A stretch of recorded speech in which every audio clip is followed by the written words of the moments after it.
Bonsoir à tous. Il y a quelques jours, je vous ai expliqué dans un de mes articles de mon blog comment gérer un double ancrage sur un champ à l'aide de formes. Donc déjà, je m'excuse parce que cet article n'était pas très clair, sans exemple, il était assez compliqué à comprendre. Donc voilà, je vous ai fait un petit exemple qui va mettre en évidence ce que je vous ai expliqué. Donc j'ai un champ table, c'est lui que je souhaite redimensionner, c'est lui pour lequel je souhaite gérer donc le double ancrage. Et j'ai deux champs formes. Celui-là qui est ancré en hauteur et celui-là qui est ancré en hauteur et largeur.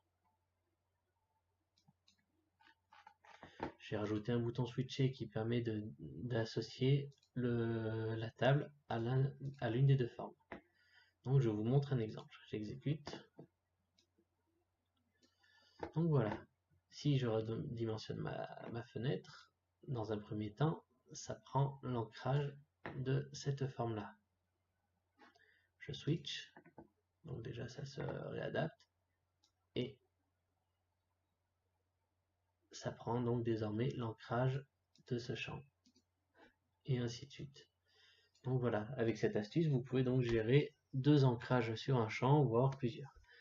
Donc, qu'est-ce qui se passe dans le code? Donc, dans le code, j'ai une variable globale forme en cours, qui prend donc par défaut l'une des deux formes, et j'ai l'événement modification de la taille de fentest gabarit. Donc, la table prend la largeur et la hauteur de la forme en cours. Et dans switcher, tout simplement, je passe d'une forme à l'autre et je réapplique le changement de taille. Voilà, donc j'espère que cette méthode pour gérer un multi-ancrage sur un champ vous a plu et vous permettra donc peut-être de faire des IHM un peu plus avancés. Voilà, je vous remercie d'avoir visionné cette vidéo et je vous souhaite une bonne soirée.